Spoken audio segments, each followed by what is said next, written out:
Турция может вступить в палестино-израильский конфликт. Ким Чен Ын пророчит Третью мировую, а Словакия уходит все дальше от США и здравого смысла. Обо всем этом расскажу подробнее в эфире «Нехта». Самые важные и интересные новости.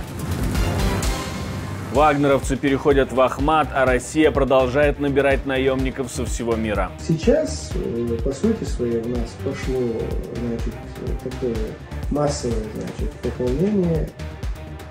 Стрельба на границе Сербии и Венгрии. Что случилось? Эрдоган грозится признать Израиль военными преступниками. Эй, Запад, я обращаюсь к вам. Вы хотите войну между крестом и полумесяцем? Тогда знайте, этот народ жив, этот народ стойко стоит.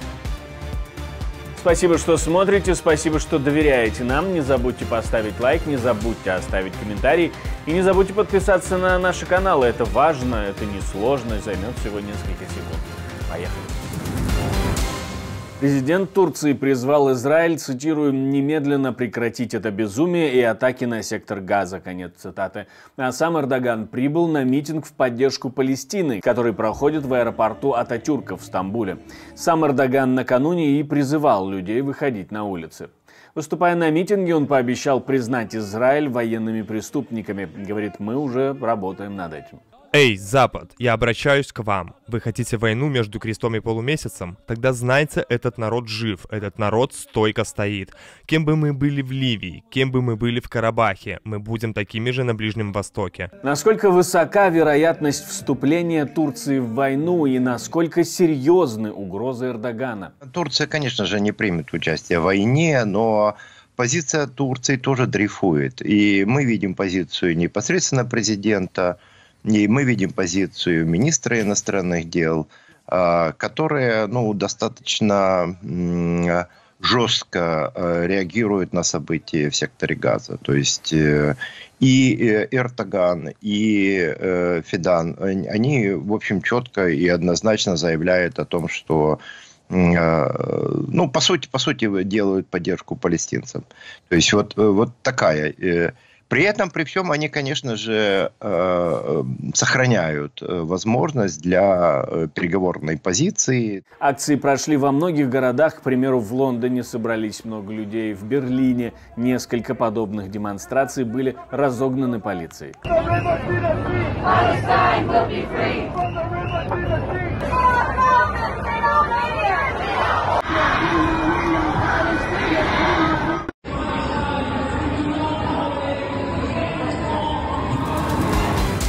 Третья мировая война вот-вот начнется, говорит Ким Чен Ын, и как одному из тех, кто может ее начать, ему можно поверить.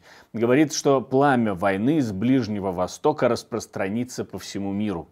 Третья мировая война вот-вот начнется из-за обострения на Ближнем Востоке, и все должны быть готовы к ней. Примерно неделю назад он угрожал превентивным ядерным ударом Соединенным Штатам Америки, поэтому давайте смотреть на все эти угрозы серьезно, или хотя бы предусмотрительно. Около 5000 американских солдат, по мнению иранского агентства Тасним, которое ассоциирует со стражами исламской революции, принимали участие в боях на стороне Израиля. Там говорят, что американцы участвовали в наземной операции в секторе Газа в эту пятницу. Насколько такой информации можно доверять? Наверное, как и российским государственным медиа. В Пентагоне уже опровергли эту информацию и говорят, что американские военные не принимали участия ни в чем. А вот Германия перекинула на Ближний Восток около 1000 своих военных, которые готовы к проведению операций по освобождению заложников. На границе Сербии и Венгрии застрелены 3 человека и еще 1 ранен. Сербская полиция в последние несколько месяцев довольно часто проводит рейды, задерживает подозреваемых в торговле людьми, контрабанде и конфискует у них оружие. В этот раз полиция арестовала 6 человек, и президент Сербии угрожает ввести войска в регион, чтобы решить эту проблему.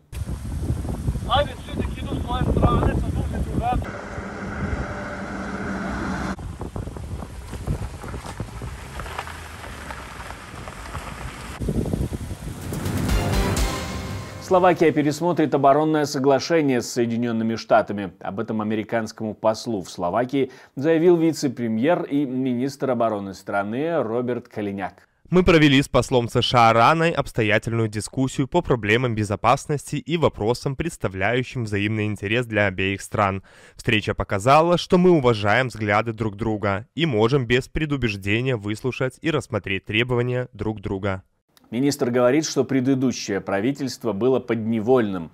Нынешнее стремится к такому сотрудничеству, которое принесет обоюдную пользу. Что это за оборонное соглашение? Словакия по нему разрешает Соединенным Штатам использовать свои аэродромы, а взамен США усовершенствует оборонную инфраструктуру Словакии на $100 миллионов. Но новому правительству Роберта Фицо это не нравится. Я напомню, они остановили любую военную помощь Украине и задумываются над санкциями против Российской Федерации. Это новый друг Орбана в Европе.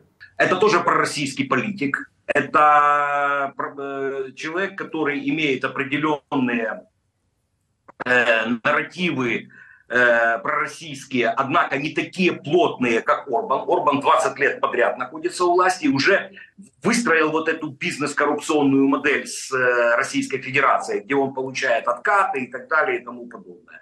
Фицо, он с перерывами, вы знаете, был премьером, там, 10-й, 12-й, 18-й год, когда он ушел в отставку. То есть здесь таких стойких бизнес-отношений, конечно же, с Россией нету, но есть определенные связи и пророссийская риторика, пророссийская идеология. Естественно, Фицо больше будет торговаться. Бойцы ЧВК «Вагнер» нашлись. Они переходят в Ахмат. Чуть ли не массово. Об этом говорит командир Ахмата. Бойцы «Вагнера» ко мне-то и так переходили. Они и раньше переходило ко мне, как говорится, энное количество бойцов периодически.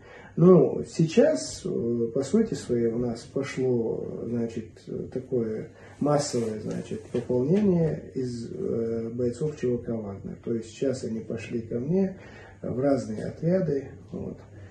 Получается, что некогда бывшие командиры отрядов заходят, и с ними же потихоньку заходят их бывшие бойцы. Теперь командир Ахмата называет вагнеровцев патриотами России, героями, и говорит, что те тоже уважали ахматовцев. В общем, крепчайшая дружба. Наверное, такие же герои, как и кубинцы, которые едут воевать за Россию в Украине. К тому же, по неподтвержденной пока информации, не только боеприпасы, но и военных России прислала Северная Корея. То есть мы видели наемников со стороны вполне благополучных цивилизованных европейских стран. То есть одурманенные российской пропагандой, они вдруг решили, что можно идти и убивать людей в чужой земле. Поскольку понятие отработанного международного права и справедливости, исходящей из этого международного права, в которой Россия является агрессором, Россия осуществила неспровоцированное нападение на Украину.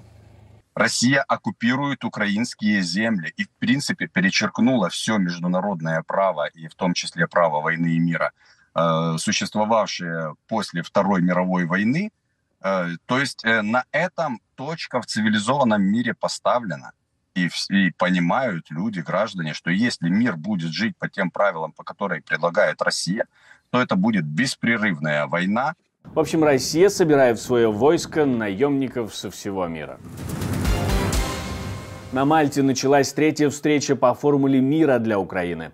Приехали на остров, чтобы поучаствовать в обсуждении представители 65 государств. Предыдущие встречи, я напомню, были в Копенгагене и в Джиде. Международная поддержка украинской формулы мира растет. Большое количество стран глобального юга, которые привлечены к встрече, является подтверждением этого. Это действительно демонстрация того, что мир заинтересован в справедливости и победе Украины. Ермак говорит, что на встрече обсудят планы реализации 5 пунктов формулы мира по ядерной безопасности, энергетической, продовольственной, гуманитарной и восстановлению территориальной целостности Украины и международного правопорядка.